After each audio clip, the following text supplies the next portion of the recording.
Welcome back to Red and Blue for a special episode today. I'm joined by PSGINT, the biggest PSG voice in English on YouTube. And together we're taking a hard look at PSG's season so far. Not just the goals and the highlights, but the real story, what's actually working under Luis Enrique, where are the red flags, who stepped up, who disappointed, and what does this really tell us about the months ahead? It's a perfect moment for a mid-season reality check, injuries, new signings, the tactical evolution, the good, the bad, and everything in between. And don't worry, we've got a separate video dropping this weekend just on our transfer wish list for January. But for now, let's dive into the PSG season.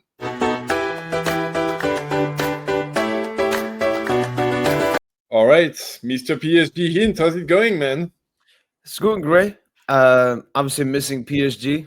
I don't like these international breaks. But you know what? I think we needed it a little bit because of the injuries and needing last minute winners versus Nice versus Lyon at that game. Unforgettable game versus Bayern. Yeah, I know. I mean, like, there's good to it, but yeah, like the third one in 3 months, it feels like we're always on international breaks these days, and it's getting boring. I can't wait for PSG to come back. All right. Anyway, like, you're the big man. Let's just jump right into the conversation. How do you think the season is going so far? What's your perspective on things? So I think I made like a review 4 weeks ago, so before the Bayern game and so on, and I felt we've survived really well despite all the tough stuff against us. Majority of it being injuries.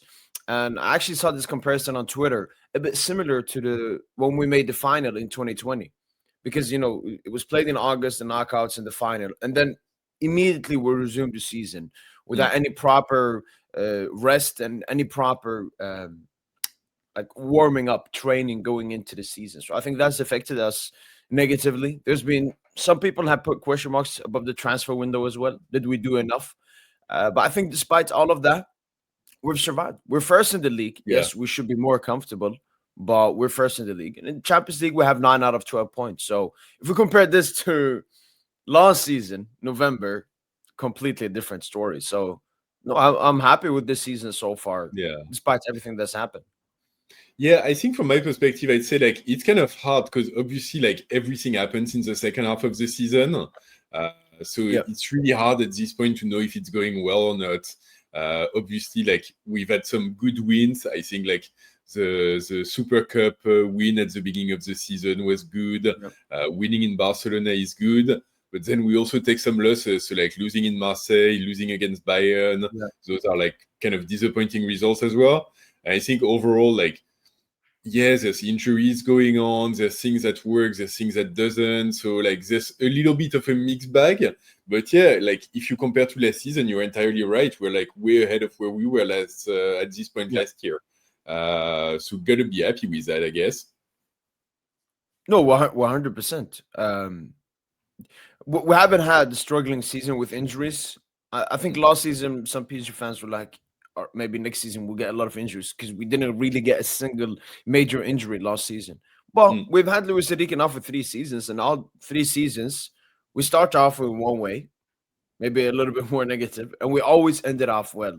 Semi-final Champions League, final Champions League. Even the season I mentioned when we came off from the Champions League final, we struggled heavily. We obviously lost the league title, but we did manage to go on to the Champions League semi-final. So I'm very ready for Luis Enrique. I've mentioned it in a couple of videos. Like it feels like that's his usual way of working anyways. That the first half of the season is when like he tries stuff, he moves players around, and like a lot of different stuff is gonna be happening. Some of it works, some of it doesn't. And like you can feel that like as we move into the second half, like things start falling into places. So all of a sudden he'll find like Dembele as a false 9, he'll find Vitinha as a 6. You'll find like Hakimi working well on the right, or Doué starting to perform. And so, all of a sudden, like those small touches come together. And I think like this season for me, like it's interesting because you can feel that in some ways, but also like you can feel that because of the injuries, he's also like constrained in what he can do. So he's been trying a lot of things in defense, and some of it is working, some of it isn't. And also, like, some of our subs, some of them are doing well, some of them aren't. So you can see the different things, but like some of it is forced and maybe it's not as intentional as it was the past seasons. Yeah. But Yeah, he uses more as an experimenting period. You could even call it an extended preseason. And we also use the January transfer window. Obviously, we'll come to that later, but we obviously use the January transfer window unlike other clubs. Like, we've been very active in January under Lucho. Before Lucho, I remember Lassana Diarra. We got him from Qatar. I remember Paredes from Zenit. But apart from that, we don't usually do stuff in January. But under Luis Enrique, we got Beraldo, we got Moscardo. They don't really have that big an effect. Maybe Beraldo in the two Sociedad legs. And then obviously Kvara was huge last season. Yeah, Kvara was just like turn things around for us in so many ways. But like, I don't know, because we'll talk about transfer after this. But like, I don't know, like, because I hear a lot of people saying that, oh, like PSG in January, we can make big things happen, and like, look at Vara, and like, it feels like Vara was just like one like amazing piece of business in like 20 years. So I don't know if I want to play by those odds, but yeah, it's true that like, things can happen as well, for sure. Yeah, I don't know about a big signing like a Kvara. I mean, Kvara, we obviously wanted him in the summer, so it felt logical. We went back from in January looking at his situation. But I don't know. I remember from the summer, the reports were saying that PSG basically do the essentials in the summer transfer window. Like, we needed Zabarni, and their plans was to let go of Donna, which meant we needed Lucas Chevalier. But like, even a player that we recently had some links to, like Julian Alvarez, I don't think we need Julian Alvarez. But if an opportunity arises in January, he wants to leave, there is a similar price tag between the two clubs, it could happen. So I think PSG use as like opportunities if there are any. Yeah, I mean, I take Luis Enrique at face value, and like what he typically says when he's getting asked about it, he says like, yeah, we're always looking for opportunities to improve the team, but we've got a fucking good team to begin with. So Exactly, it's hard to find those opportunities, and it's only getting harder as well. So yeah, like that's the reality of it. Yeah. Going back to the season anyway, like for you, like who do you think are like the players who have been like performing best? Like who are the top ones on from your perspective? So I have a top three. I think it's Vitinha, Nuno, Fabian Ruiz. I think these players have stepped up and overcompensated for our lack of attack. I mean, Vitinha has the most GA this season, playing as the deepest midfielder. Nuno Mendes is boxing Yamal on one day and scoring a free kick versus Lille the other day. And Fabio Ruiz, yes, he was a little bit injured now towards the end, but I just love how, despite us having a young team, we have clear leaders in the team that step up when the team needs them. So we were missing, key players, and I think all of them three stepped up. Do you have maybe Pacho as well? I think Pacho. I agree with the first two. I think like Vitinha, Nuno Mendes, like no debate, no question. Like those two have been amazing and like really like carried the team a lot of times on their back. I think for me, like Fabian Ruiz, like he's outstanding when he plays, but yeah, I think he's been injured for a while and I kind of miss him. So he wasn't really on my list. For me, like the other two that I had were usual substitutes who kind of stepped up. So Warren Zaire-Emery, who's back on form and he's been like on an ascending trend throughout the season, and like it's always good because he's a kid from the academy, and so it's always nice to see him move back to his top level. And then Kang In Lee, who I think all of the fans were ready to sell in the summer, and all of a sudden he's kind of turned things around. I really like as well like the few times when he's replaced Vitinha in this kind of like lower midfield position. I think it's a very, very interesting use of him. And he had a good game against Bayern. He had like a few really good games. So I thought those two were also like really interesting in how they perform. Yeah. No, I fully agree that the bench players have had to step up in moments like this, and maybe in some word it's a good thing that we've been missing some of our key players because that has put up the pressure. I mean, has Kang In Lee ever put up 4 games consistently this good in his PSG career? Warren, we haven't seen this Warren for over 1.5 years since when he was cooking that group stage. So It's brought up the best out of them. I mean, one Yeah. one bench player I don't think has taken that step up, and I want to know your thoughts about him is Beraldo. How do you feel about him? His time at PSG, is he improving as we want? Are we seeing the upwards trajectory? Because it feels like he's Yeah. still the same player. He's still doing the same mistakes. He's still as when we Yeah, brought him in. it's a tough one because like I really like fundamentally I believe that like central defender it's really like the one position maybe on the pitch where like you're less likely to see like an 18 or 20-year-old kid just like run the business. Like True. you don't get like a Yamal coming up at 18 and all of a sudden he's like the final boss of the game. It's really a position where like you need to play, you need to learn, you need to make experience, and so on and so forth. And so like for a long time, I've been kind of like holding on hope on Beraldo because he's not perfect for sure, but also he has qualities and like he's young, so hopefully he can learn. And like I still believe that ultimately he's a player like when he's 27, 28. Wouldn't be surprised to see him in a starting 11 position in a big club. But the reality is right now for PSG, like he's been getting a lot of time, and I think like the progress is a little bit under what you would want for someone who makes it to really like the top of the game. Doesn't mean he's not gonna make it, but like it's a little bit disappointing. And I think at the same time, like it's hard for him because I know like he's lost his place in the Brazil team, and there's a World Cup next year. So I think like on a personal level, he must be feeling the pressure of that as well. And so like things aren't like looking like they're going in the right direction for him. 100%. 100%. What do you think? I think it's that. I've even seen reports like the Luis Enrique's management are having doubts about him. Obviously, there have come up some reports that he wants to leave, but I actually saw him. He put out on Instagram that he's not looking to leave and he's looking. I can understand maybe with the Brazil situation, maybe he wants to get more playing time. I remember another report during the Club World Cup final dropped mentioning that. I don't know. For me, as I said, I think in tough periods, that's where you see who can step up. From the starting 11, we've seen Vitinha steps up, Nuno steps up, Fabian, Pacho, all of these consistent players that haven't been injured a lot this season have stepped up. Even Neves, who's been injured, has stepped up. And then the backups, Gonçalo Ramos, huge goal versus Spurs, huge goal Barca, huge goal Nice, Kangili, huge assists, Bayern and everything. But I just feel like maybe Beraldo, that talks less about his maybe ability and more about his mentality. That he doesn't see the opportunity he's getting. Marquinhos he's getting so much game time. He's getting a lot of game time. Yeah. So yeah, well, I've said it's stuff. If he doesn't change it, we should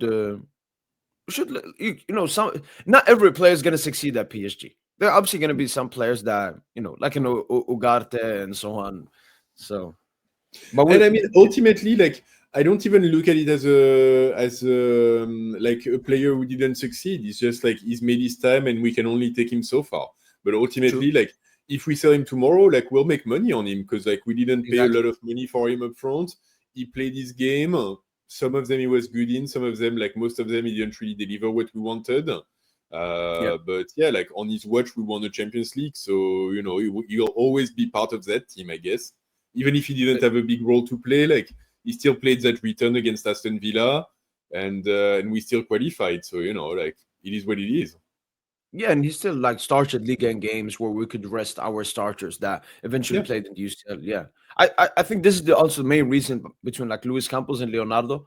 When Leonardo signed, rotation or bench players, they were usually a bit older, higher wage, and then we couldn't sell them or that we're stuck with them. But as you said, Beraldo, if we put him on the market, we could make up to double our money back. Doesn't have that high of a wage, so it doesn't really feel like a defeat at L. It's just let's move on, let's try something new. Easy, because like I think he's valued, like I was checking Transfermarkt today, and I think he's valued like 35-40 million euros, something like this. And honestly, like I can completely see like it's too bad because he's not that physical, so I don't see like an English team dropping silly money on him. But I can definitely see like a Spanish team going crazy and thinking like he's the next big thing and dropping some money on him. And I think it would work for him, honestly. Like kind of environment that probably and like the kind of football that's would suit him. 100%. Yeah. So like you mentioned Beraldo as like the player that hasn't really like stepped up. What did you think of all of the TTs so far this season? Because we've seen a lot of kids from the academy as well, and it's been like a big thing this season so far. Yeah, I think I saw like a video on Twitter like of the thumbnail and title that you put out regarding the youngsters as well. So no, I've been very happy with Luis Enrique trusting them. You know, when the manager trusts the youth that much, you know it's because the situation is very calm. You know, the squad is there and everything. Obviously, because of injuries, maybe we've needed them more. But I love that, you know, because Kang wasn't in the best form going into the Barca game. Luis Enrique was like, you know what, Mbaya has been in better form, in decent form. Let me give him the start. And he also brought on Enjanto before he brought on Kang in lead. So the trust and faith he gives them, because, for example, last summer we saw, what's his name? Tape, the centre back. He obviously left. We're seeing Jangel at the moment questioning if he's going to stay at PSG or not. PSG want him, other clubs want him. So I think Luis Enrique giving a lot of trust to these youngsters, you know, will change. You know, players that we used to lose out on, like Kingsley Coman and other players, maybe will stay and have a future at PSG. So I'm very happy with that. How good they have been, I think maybe they can be a little bit more impactful or something, but for their age, for you know what they have to bring on, it's been very good. But we haven't seen the best one yet, because I think David Bodley is the best player in the academy at the moment, apart from, if you want to count Mayula and Warren. Yeah, so David Boehly, like people keep talking about him as like this ultra exciting, like probably like best in his generation right fullback in Europe right now. At the same time, like I've heard also a few people who follow like the academy very closely who say like, yeah, sure, he's like massively exciting and super talented, but he's also only 16. And like, you know, players who break into the first team at 16, there's really not a lot of them. So let's also give him space and time to develop 100%. and kind of reach the potential. But yeah, I think we're all waiting to see him, because I think like ultimately you're right. It's so great. Actually, like I'm getting a little bit like more balanced on this, because I think it's great that Luis Enrique is giving so much time and opportunity to youngsters. At the same time, I do feel like maybe we've pushed it a little bit, because like Mbaye, for example, like I don't think the level that he's shown is like one that should command that many minutes in the first team. And you know, in the end, it worked out well for us in Barcelona and so on. But so many games where it's been less than impressive. I think he only has one goal to his name at this point of the season, which for an attacker is not enough. And like same thing with Enjanto. You know, his first couple of games were really interesting and fresh, but since then he's also like come down. And so I think like, you know, it's nice because like they need to learn and they need to have minutes and so on. But I think like maybe it was a little bit too much too early as well. So yeah, it's kind of double-edged sword, I guess, at this point.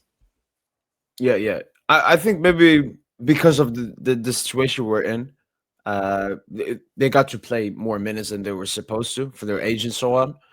And maybe you could give trust to other players, but yeah, for sure.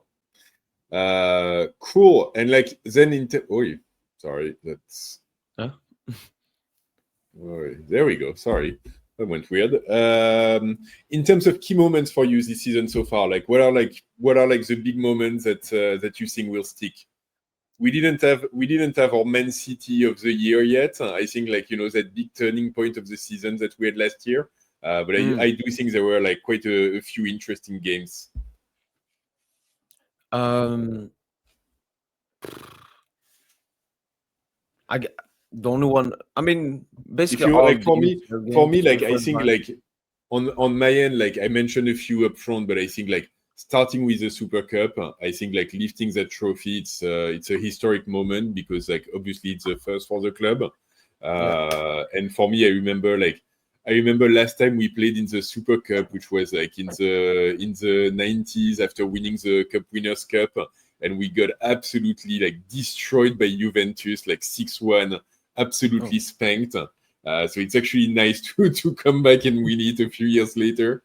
And And then like the game against Barcelona as well, like, you know, they made such a big thing of like, oh, they were going to beat us, and they were going to show that that they deserve to be like, if not winners, but at least in the final of the Champions League last year. Then we go to their place with our B or C team and kind of beat them.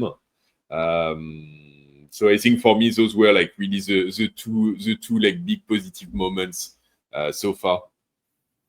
No, in Ligue 1, I've gone through it. We've basically only had 2 games where we're like, yeah, this is Paris Saint-Germain. And that was like 6-3 to lose, even though towards the end it got a little bit ugly. And then I think 3-0 Brest. Yeah. Apart from that, every single game has been like a 1-0, 2-0, 2-1. So it hasn't been that many key moments there. So yeah, as you said, those games. I also enjoyed obviously the Atalanta and Leverkusen spanking. Because we did what I wanted us to do last season. Because when I saw like the draw, we had Girona at home. I was like, easy 5-0. Easy 5-0 last season. Yeah. And we just didn't do it. This season, I think I predicted maybe 4-1 Atalanta. We got 4-0. I predicted, I think, 5-1 Leverkusen. We got 7-2. So even I usually have high expectations going into games scoreline-wise, and we go above it. We do more than that. So... Yeah, no, I did my preview of the Leverkusen game with a mate of mine who's actually like from there, like German friend from Leverkusen. And so like my prediction that I gave him, I think I gave him like a 3-0 or 3-1 or something like, you know, moderate. And someone in the comment told me like, man, you were rough on your friend, like, you know, predicting 3-0 in his face. Then we win 7-2. I was laughing my ass off. But yeah, it's great. It's great when like everything clicks in the Champions League and all of a sudden like we score boatloads of goals. Because Ligue 1, it hasn't been the case either. Yeah, well, I mean, the Ligue 1 looks like the UCL, and UCL looks like the Ligue 1, apart from obviously the buying game. But yeah, Sorry, looking back, like, what do you make of the Marseille game? How much, like, how big of a thing is it for you? I mean, it's huge. You know, that's one thing I've noticed with a lot of English Paris Saint-Germain supporters, and you know, who became PSG supporters a bit later than usual ones. They don't really have that fire towards Marseille. I did a watch along Madrid-Marseille. There were actual PSG fans supporting Madrid. Supporting Marseille because they hate Madrid a lot. But for me, Marseille is always number one, and no, it hurt a lot. That was their first victory at the Velodrome in Ligue 1 against us in Le Classique since like 2010, 2011. I've never seen that. I've supported this club since I've never seen them beat us. Yeah. But they're dirty. And Ligue 1 helped them as well on that Ballon d'Or thing. It's like they got us when we're really weak. It's like everybody was holding us so that Marseille could finally punch us. And I can't wait for revenge, I guess. Yeah. It's funny because I remember like on the day, obviously being super mad about it and like, you know, salty and like a defeat in Marseille, it's always annoying.